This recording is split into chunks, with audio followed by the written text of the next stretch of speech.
রাজধানীর ৩০০ ফিট সড়ক পূর্বাচল ঢাকায় বিএনপির ভারপ্রাপ্ত চেয়ারম্যান তারেক রহমানের স্বদেশ প্রত্যাবর্তন উপলক্ষে এক সংবর্ধনা অনুষ্ঠানের আয়োজন করা হচ্ছে।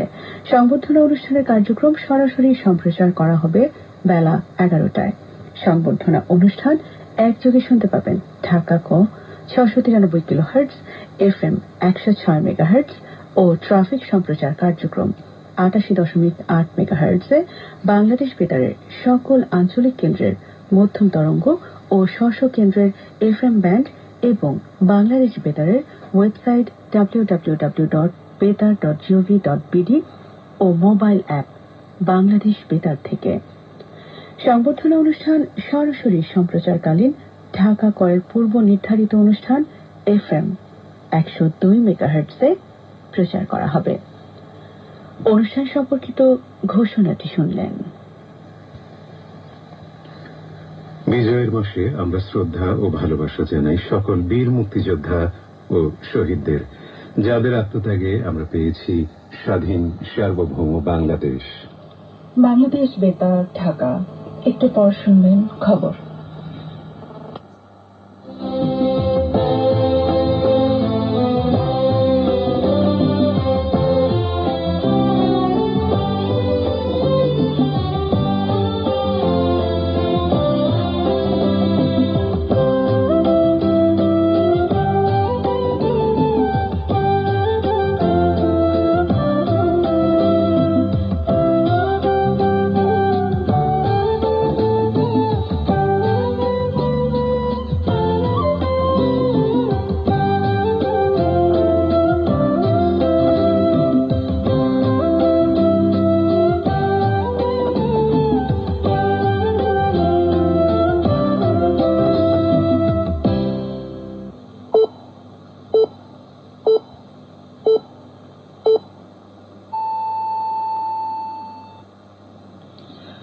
আসসালামু আলাইকুম।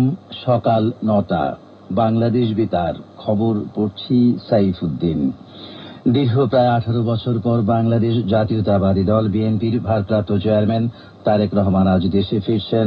এর আগে বাংলাদেশ সময় গত রাত ১২টায় তিনি স্ত্রী জুবাইদা রহমান ও কন্যা জাইমা রহমানকে সঙ্গে নিয়ে বিমান বাংলাদেশ এয়ারলাইন্সের একটি নিয়মিত ফ্লাইটে লন্ডনের হিথ্রো বিমানবন্দর থেকে ঢাকার উদ্দেশ্যে রওনা করেন। বিএনপির ভারপ্রাপ্ত চেয়ারম্যানকে বহনকারী বিমানটি আজ বেলা ১১:৪৫ ঢাকার হযরত শাহজালাল আন্তর্জাতিক বিমানবন্দরে পৌঁছানোর কথা রয়েছে। ঢাকায় পৌঁছানোর আগে বিমানটি সিলেটের ওসমানী আন্তর্জাতিক বিমানবন্দরে ১ ঘণ্টা যাত্রা বিরতি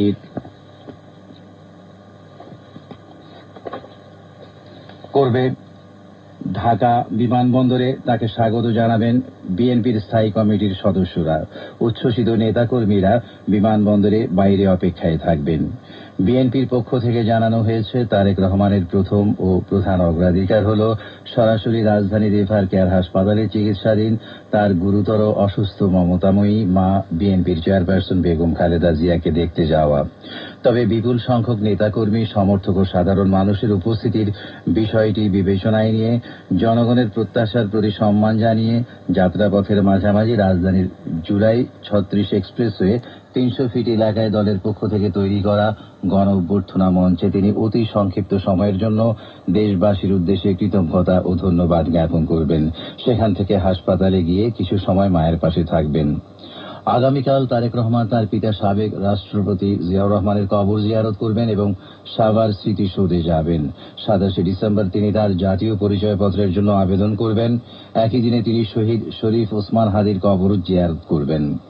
পরে জুলাই গণ অভ্যুত্থানে আহতদের দেখতে রাজধানীর পঙ্গু হাসপাতালে যাবেন তারেক জিয়া।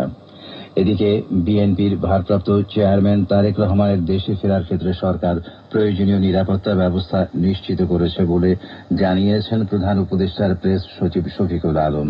তিনি গতকাল রাজধানীর ফরেন সার্ভিস একাডেমিতে এক ব্রিফিংয়ে সাংবাদিকদের এই কথা জানান। প্রেস সচিব বলেন, অন্তর্বর্তী সরকার তারেক রহমানের বাংলাদেশ ফেরাকে স্বাগত জানায়। তিনি বলেন, সরকার তারেক রহমানের নিরাপত্তা ব্যবস্থার বিষয়ে বিএনপির সঙ্গে পরামর্শ করেছে এবং তাদের চাহিদা অনুযায়ী ব্যবস্থা নিয়েছে।